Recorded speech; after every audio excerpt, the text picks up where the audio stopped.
Pemirsa, eksekusi bangunan sekolah dan rumah di Kota Bengkulu diwarnai kericuhan. Pemilik yang menolak eksekusi dengan sengaja membakar rumahnya sendiri. Bukan di sini, bukan di lapangan. Kan sudah, masih ada upaya hukum. Inilah upaya hukumnya, gugatannya sudah. Ya sidang artinya nggak boleh dieksekusi. Nanti dieksekusi ketika sidang setelah dilakukan. Putusan belum selesai. Proses eksekusi lahan sekolah PAUD dan satu rumah di Jalan Raden Patah, Kota Bengkulu diwarnai kericuhan. Keluarga termohon sempat menghalang-halangi proses eksekusi hingga terjadi adu mulut dengan jurusita Pengadilan Negeri Bengkulu.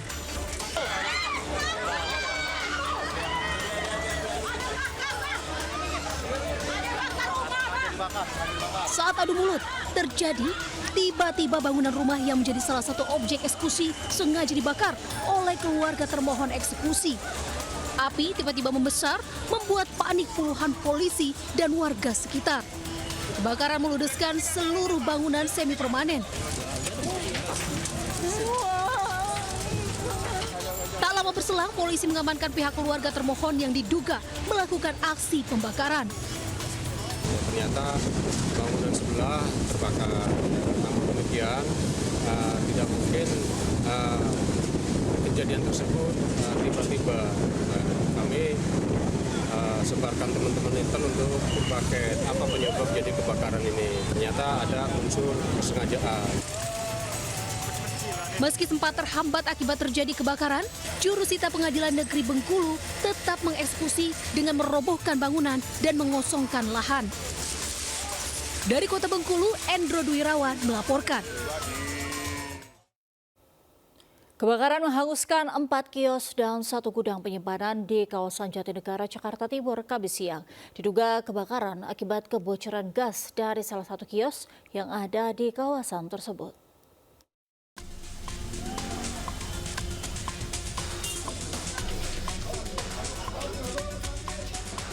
Kebakaran melanda di kawasan Jatinegara Barat, Kecamatan Jatinegara, menghanguskan 4 kios dan 1 gudang penyimpanan. Sejumlah pedagang yang panik berusaha menyelamatkan barang dagangan mereka.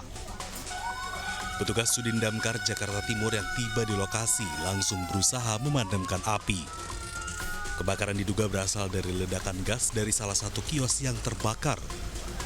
Api kemudian merambat ke kios lain hingga membakar sebagian gudang penyimpanan pasar Master Jatinegara. Tidak ada korban jiwa dalam kebakaran ini. Lagi ngapain Bang tadi Bang? Lagi ngegoreng. Ngegoreng apa? Goreng. Itu? Iya karena gasnya keluar terus. Gas kita habis, masuk diganti apa kagak? Gasnya keluar terus. Meluncurkan masuk tahap kedua hingga jumlah unit itu 12 unit. Nah, setelah kami sampai tiba di lokasi kebakaran, size up dan kita melokalisir, mencoba untuk menghitung beberapa bagian yang terbakar. Peristiwa kebakaran sempat menimbulkan kemacetan di ruas Jalan Jatinegara Barat. Petugas mengalihkan arus kendaraan yang menuju Matraman ke ruas Jalan Jatinegara Timur. Dari Jakarta, Rio Manik, iNews melaporkan. Pemirsa, kebakaran hebat terjadi di kawasan industri Jababeka di Kabupaten Bekasi, Jawa Barat. Api menghanguskan 5 rumah makan semi permanen.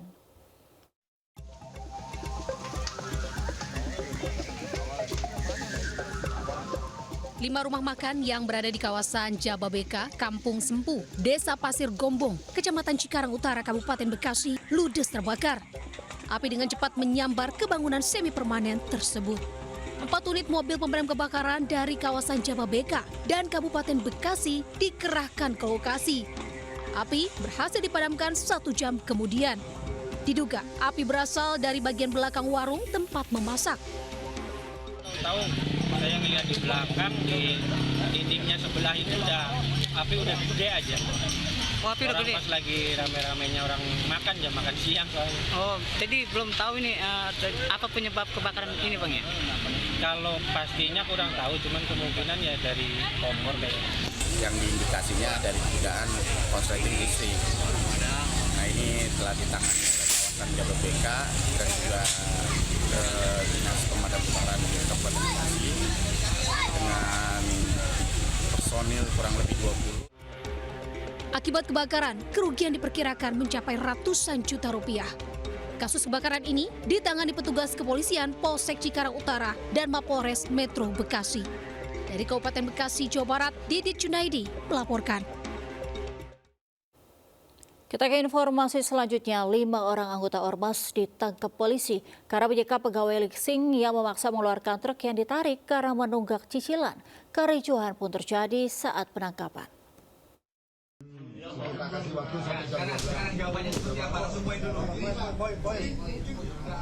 Lima orang anggota Ormas melakukan mediasi dengan karyawan finance di sebuah gedung bank di Jalan Basuki Rahmat, Kota Surabaya, Jawa Timur. Cekcok kemudian terjadi. Salah satu anggota Ormas membawa pegawai finance dengan cara memitingnya. Sementara petugas keamanan namun hanya bisa diam melihat penyanderaan itu. Pasca peristiwa, polisi menangkap 5 orang anggota Ormas. Mereka telah ditetapkan sebagai tersangka karena mengancam dan mengintimidasi korban. Mereka memaksa korban mengeluarkan kendaraan yang ditarik karena menunggak cicilan. Dengan alasan bahwa BOT menarik kreditnya macet. Nah, sedangkan 5 orang tersebut sebenarnya juga bukan sebagai pemilik kendaraan tersebut, sehingga dia tidak ada hubungan hukum antara korban dengan BOT. Untuk mempertanggungjawabkan perbuatannya, kelima tersangka dijerat dengan pasal berlapis dengan ancaman hukuman di atas 12 tahun penjara. Dari Surabaya, Jawa Timur, Nur Safei News melaporkan. Tipu korban hingga ratusan juta rupiah, seorang pria yang berkedok sebagai jasa desain interior rumah ditangkap kepolisian unit reskrim Polsek Tambora di kawasan Jasinga, Bogor, Jawa Barat. Pelaku nekat menipu lantaran kecanduan bermain judi online.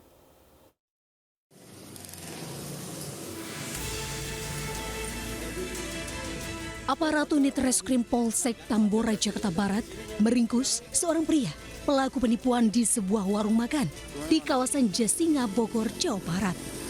Pelaku yang berkedok sebagai jasa desain interior rumah ini melarikan diri usai menipu seorang korbannya senilai 171 juta rupiah. Penipuan terjadi saat korban mencari jasa desain interior di media sosial. Usai berkenalan, pelaku dan korban bertemu dengan membuat kesepakatan untuk membuat furniture sebesar 180 juta rupiah dengan jangka waktu pembuatan selama 3 bulan. Korban sempat diberikan uang muka sebesar 54 juta rupiah, namun pelaku kembali meminta uang dengan alasan kekurangan biaya. Hingga korban menyerahkan uang sebesar 171 juta rupiah, namun pesanan tak kunjung tiba di rumahnya. Dari hasil pemeriksaan, sudah ada 3 orang yang menjadi korban penipuan oleh pelaku. Jadi modus pelaku ini mengiming-imingi korban, menjanjikan korban untuk pekerjaan furniture. Setelah itu, uang yang digunakan untuk bermain judi online. Atas perbuatannya, pelaku dijerat dengan pasal tentang penipuan dan penggelapan dengan ancaman hukuman 4 tahun penjara. Di Jakarta, Miftahul Gani melaporkan.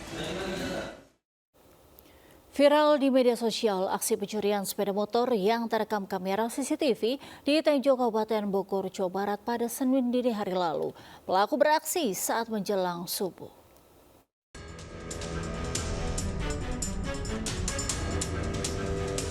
Aksi pencurian motor di salah satu rumah warga di Kampung Sukasirna, Kecamatan Tenjo, Kabupaten Bogor, Jawa Barat terekam kamera pengawas. Pelaku yang berjumlah 2 orang masuk ke teras rumah, mengintai, lalu membawa kabur motor yang terparkir. Korban baru mengetahui motornya raib digasak pelaku pada pagi hari dan langsung melaporkan kejadian ke Polsek setempat berbekal hasil rekaman CCTV. Kan ada kunci, apa sih kayak kunci gitu, ya dia kayak gini-giniin, kayak gitu, dia langsung dicolokin, terus langsung dibawa kabur sama sayur-sayurannya. Berapa orang? 2 orang. 2 orang. Dia pakai ciri-cirinya pakai apa? Ciri-cirinya pakai hoodie, badannya lumayan gede hitam. Kini kasus ditangani oleh unit reskrim Polsek Tenjo. Dari Kabupaten Bogor, Jawa Barat, Iwan Setiawan, Anyus melaporkan. Aksi pencurian sepeda motor di Kota Cimahi, Jawa Barat terekam CCTV. Pelaku yang diduga lebih dari 1 orang membawa kabur 1 unit sepeda motor saat situasi sepi.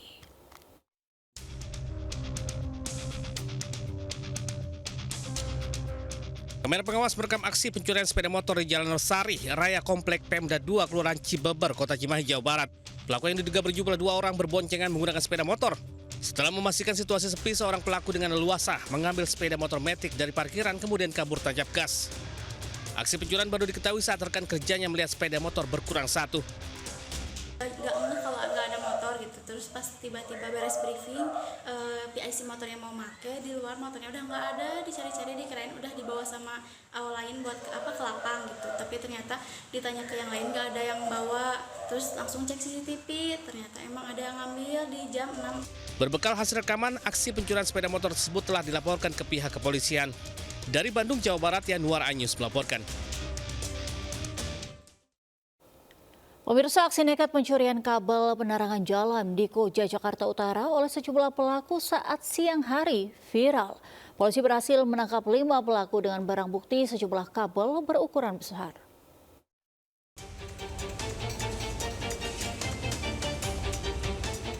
Beginilah aksi kawanan pelaku pencurian kabel penerangan jalan yang nekat beraksi di tengah keramaian lalu lintas saat siang hari. Para pelaku yang berjumlah 5 orang terlihat sedang menggali tanah dan mencongkel paving block di pinggir jalan Jampea, Koja, Jakarta Utara. Polisi yang mendapatkan laporan langsung bergerak cepat dan menangkap 5 orang pelaku berinisial FA 29 tahun, IS 28 tahun, MY 34 tahun, AF 36 tahun, dan JA 21 tahun di kawasan Koja, Jakarta Utara. Sejumlah barang bukti kabel bawah tanah berukuran besar yang sudah dipotong turut disita petugas. Pencurian kabel dari penerangan jalan umum. Pencurian itu dilakukan oleh 5 orang dan saat ini sudah berhasil kami tangkap. Saat ini sudah diproses di unit Jatanras Polres Metro Jakarta Utara. Akibat aksi para pelaku ini membuat jalan raya dari Koja menuju Pelabuhan Tanjung Priok, Jakarta Utara sempat menjadi gelap karena matinya lampu penerangan jalan tersebut. Di Jakarta, Sofian Firdaus melaporkan. Berpura-pura jadi tukang servis, pencuri menggasak pompa air di perumahan warga di Depok, Jawa Barat. Saat kejadian, rumah dalam kondisi kosong ditinggal pemiliknya.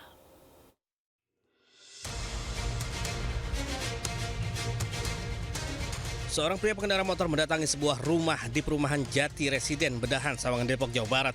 Setelah memantau situasi, pria itu kemudian membuka beton penutup tempat pompa. Pelaku sempat ditanya warga, namun ia berdalih akan memperbaiki mesin air. Saat kejadian, rumah dalam kondisi kosong ditinggal pemiliknya. Akhirnya dengan leluasa menggondol pompa air, kemudian melarikan diri. 13.50-an hampir. Tapi sempat ada warga yang melihat, Pak? Warga melihat, dikira itu tukang servis, Pak.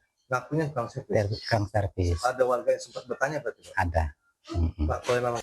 Berbekal hasil rekaman CCTV, korban telah melaporkan kasus ini ke Polsek Bojong Sari.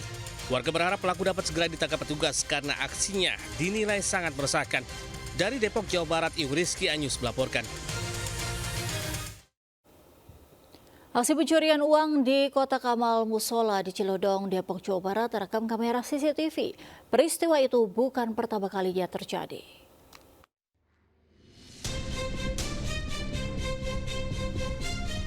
Seorang pria memasuki sebuah musola di kawasan Cilodong, Depok, Jawa Barat. Dengan menggunakan obeng, ia kemudian membongkar kotak amal dan menggasak uang di dalamnya. Dari keterangan warga, aksi pencurian di musola ini bukan pertama kalinya terjadi.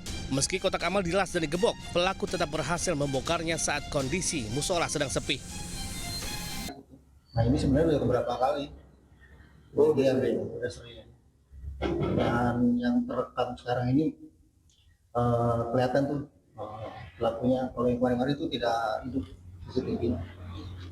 Ini musola memang. Usai diunggah ke media sosial, aksi pencurian kotak amal di musola ini pun viral. Kasus ini telah dilaporkan ke polisi dan kini ditangani anggota Polsek Sukmajaya. Dari Depok, Jawa Barat, Rizky Anyus melaporkan. Pemirsa, viral di media sosial, sejumlah pelajar dilarikan ke rumah sakit di Hari Anak Nasional. Mereka diduga keracunan setelah mengonsumsi menu makan bergizi gratis. Aduh, tolong.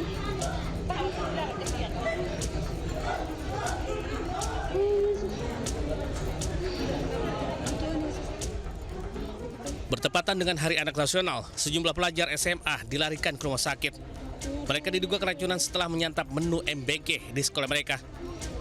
Para pelajar nampak lemas dan terbaring lunglai di dalam ruang IGD. Mereka diketahui berasal dari 3 SMA di kota Tambolaka, Sumba Barat Daya, NTT.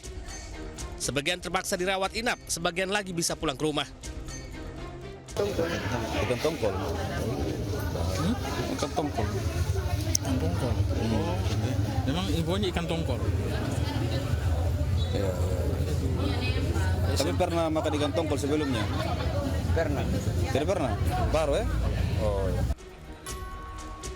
Saat ini sampel makanan telah diperiksa untuk diuji laboratorium. Kasus keracunan kini ditangani anggota kepolisian. Dari Sumba Barat Daya, NTT, Tim Liputan News melaporkan. Kita ke informasi lainnya, truk berbuatan susu dan dam truk berisi pasir terguling di jalur Gentong Tasikmalaya, Jawa Barat. Akibat kecelakaan tersebut, 2 sopir terluka dan 1 diantaranya patah tulang.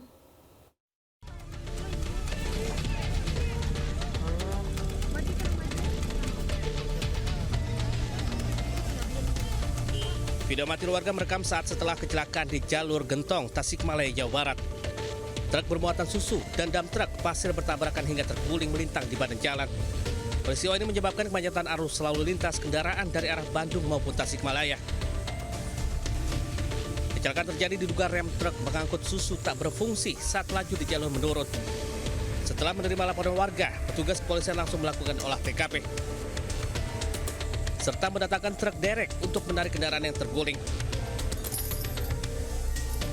Keterangan dari sopir maupun saksi yang ada, sopir sendiri mengatakan bahwa rem daripada kendaraan Fuso blong, artinya sangat keras diinjak, sehingga kendaraan Fuso tidak bisa dikendalikan. Untuk mengurai kemacetan, polisi melakukan rekayasa lalu lintas dengan sistem buka tutup yang dilakukan dari kedua arah. Sementara 2 sopir truk yang terluka dibawa ke rumah sakit. Dari Tasikmalaya, Jawa Barat, Asep Joharyono, News melaporkan. Pemirsa, Ketua Umum Partai Perindo Angela Tanusudibio mendengarkan aspirasi serta berdialog dengan masyarakat dan nelayan di Pantai Impos Desa Medana, Kabupaten Lombok Utara, Nusa Tenggara Barat. Dalam pertemuan tersebut, Partai Perindo yang dikenal dengan Partai Kita berkomitmen akan mengembangkan berbagai macam potensi ekonomi kreatif yang ada di desa tersebut.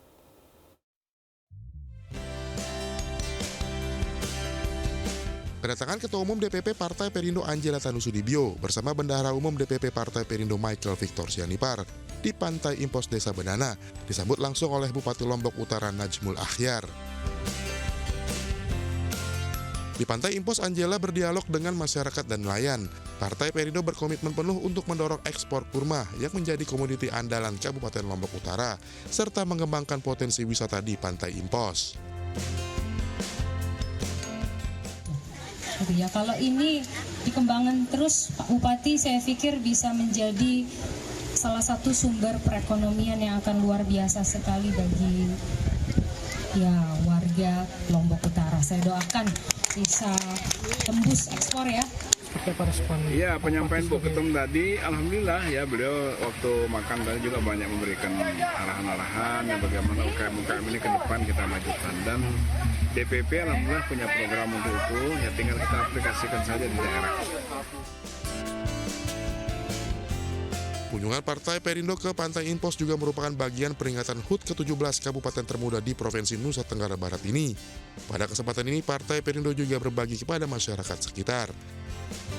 Dari Lombok Utara, Hari Kasidi, iNews melaporkan. Pemirsa, Partai Perindo mendukung upacara Malikia Utama yang digelar Puri Agung Karangasem, Bali. Upacara Malikia dalam kepercayaan masyarakat Hindu Bali adalah upacara penyucian atau pembersihan, khususnya terkait dengan roh leluhur atau orang yang telah meninggal. Ribuan warga mengikuti prosesi mepet yang menjadi salah satu rangkaian dari upacara Malikia Utama yang digelar Puri Agung Karangasem, Bali. Iring-iringan upacara dimulai dari Puri Agung Karangasem yang dilanjutkan dengan pawai berjalan kaki sejauh 4,5 km menuju Taman Sukasada Ujung Karangasem. Upacara adat yang bertujuan sebagai penyucian dan pembersihan roh leluhur atau orang yang telah meninggal ini mendapat dukungan penuh dari PLT Ketua DPW Partai Perindo Bali, Iketut Putra Ismaya Jaya. Ini suatu hal yang jadi anugerah ya bagi kami dan bagi masyarakat yang ada di Karangasem. Karena ini puluhan tahun belum pernah diadakan upacara Meligia yang besar di Puri Agung Karangasem, dan saat inilah diadakan acara upacara adat di Puri Agung Karangasem yang luar biasa. Jadi maknanya adalah beliau ini akan menjadi Betara Lingga di Piatnyan, sehingga semua pitara-pitara yang dikerjakan upacara dalam upacara Belik ini akan dituntun oleh Betara Lingga yang akan kita pahit hari ini. Hadirnya Partai Perindo dalam upacara Maligia Utama merupakan bentuk nyata Partai pimpinan Anjela Tanu Sudibyo ini dalam mendukung kegiatan pelestarian adat dan budaya Indonesia. Dari Karangasem, Bali, Yunda Ariesta, iNews melaporkan. Kita beralih ke berita mancanegara. Militer Kerajaan Thailand dan militer Kamboja terlibat pertempuran di beberapa wilayah. Militer Thailand menyebut sedikitnya 9 warga sipil tewas di 3 provinsi berbeda.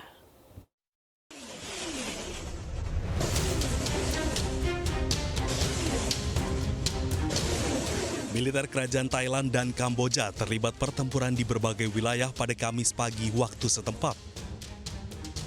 Militer Thailand menyatakan sedikitnya 9 warga sipil tewas di 3 provinsi berbeda.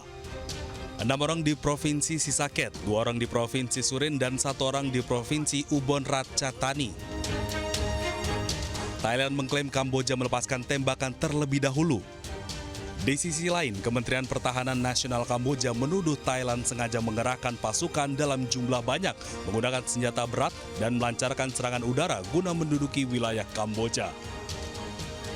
Menurut pejabat militer Thailand, Surasan Kongsiring, pertempuran masih berlangsung di sepanjang perbatasan yang disengketakan.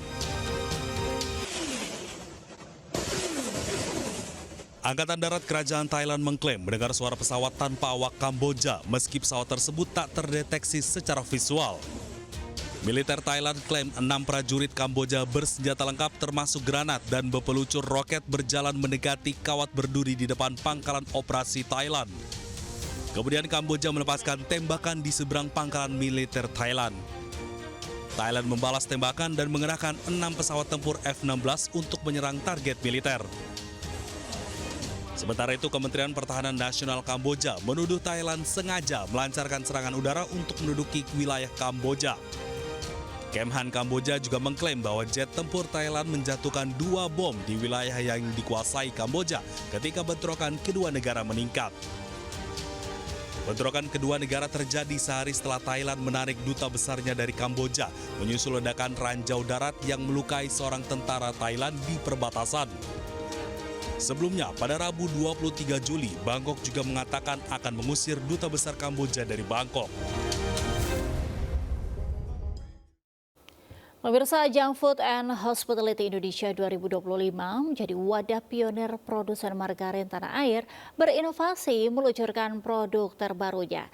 Peluncuran produk didasarkan kebutuhan industri kuliner dan UMKM dalam negeri yang terus berkembang.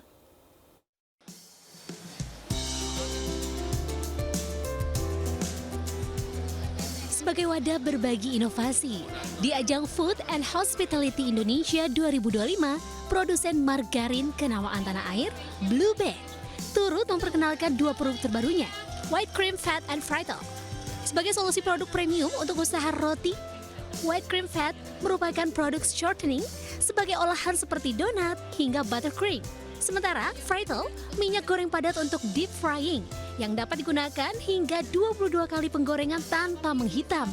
Peluncuran produk didasarkan kebutuhan industri kuliner yang semakin membutuhkan minyak goreng berdaya tahan tinggi. Produsen margarin yang sudah 100 tahun di Indonesia, kita ingin memberikan tidak hanya solusi namun juga produk-produk yang premium untuk bisnis. Kita mau meluncing juga produk baru kami yaitu White Cream Fat dan juga Frital. Tak sekedar produk berkualitas, Blue Band juga mendorong UMKM naik kelas melalui program UMKM Star. Mewakili para UMKM di luar sana yang sedang berjuang untuk masa depan. Pelatihan bagi UMKM baik dalam segi kuliner maupun dari segi bisnisnya supaya UMKM seperti kami bisa tumbuh berkembang naik kelas seperti itu. Produsen margarin yang telah berdiri selama lebih dari 100 tahun ini berharap terus berkolaborasi mendukung pertumbuhan ekonomi Indonesia. Di Jakarta, Abdul Aziz, Raga Firdaus, iNews melaporkan. Kita beralih ke informasi yang menginspirasi pemirsa. Momen akhir pekan bisa dimanfaatkan untuk berkumpul bersama keluarga sekaligus berwisata. Nah, di kawasan Kuningan, Jawa Barat, salah satu restoran yang sedang hits diburu wisatawan. Penasaran ada apa saja menunya? Berikut liputannya untuk Anda.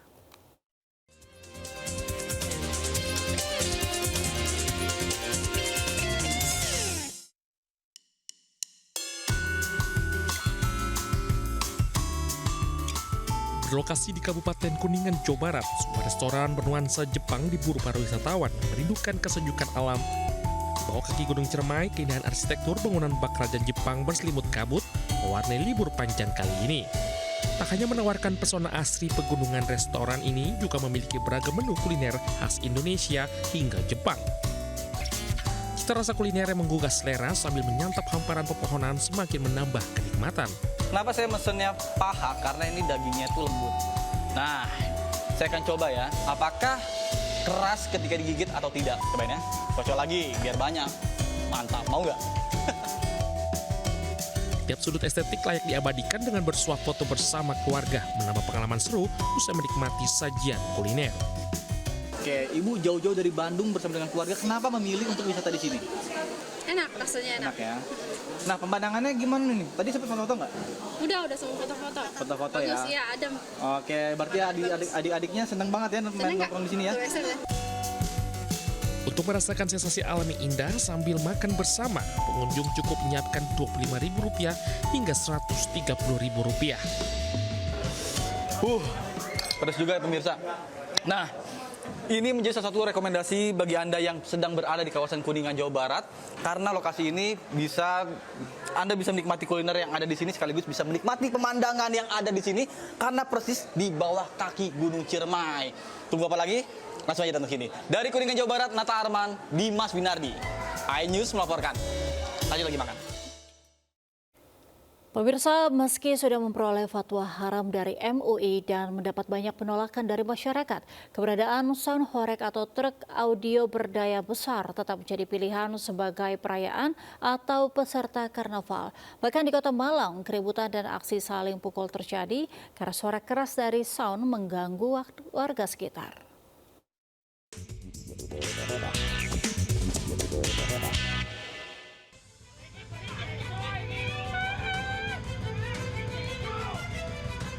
Kericuan dan aksi saling pukul antara warga dengan peserta karnaval terjadi saat perayaan bersih desa Kelurahan Mukiorejo, Sukun, Kota Malang.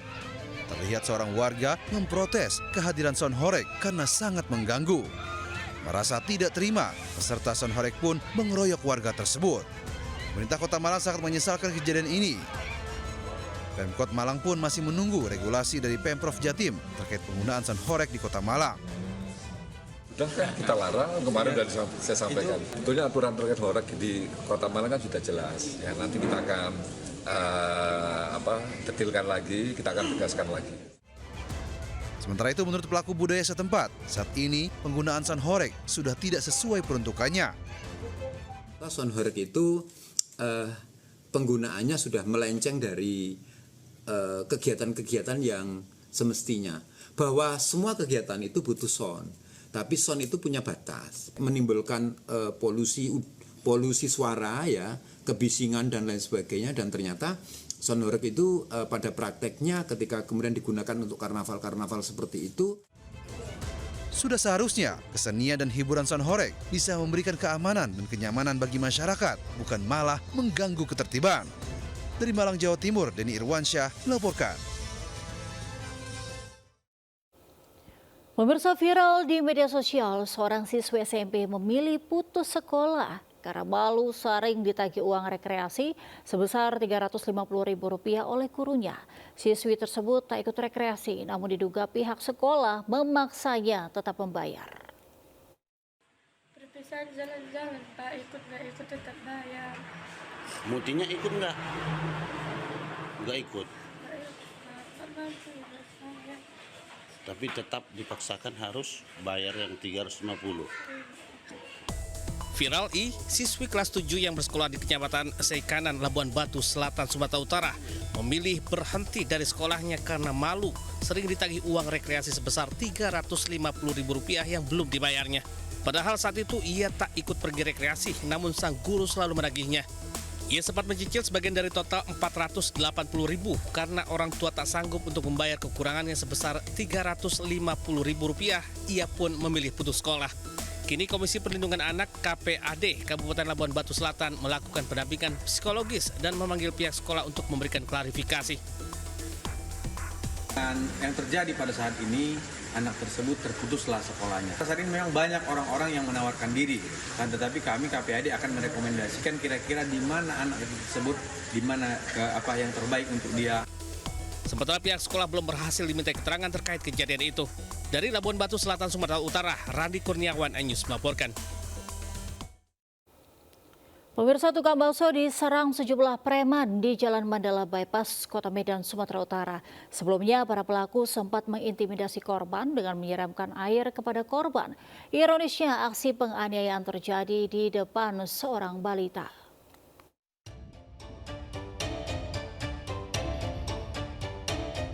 Dua orang pria menyiram karyawan kios bakso yang sedang cuci piring di Jalan Mandala Bypass, Kota Medan, Sumatera Utara. Kemudian 8 orang pelaku lain datang dan menyerang korban dengan membabi buta.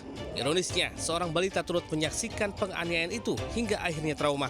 Belum diketahui motif penyerangan, namun korban sudah melaporkannya ke polisi.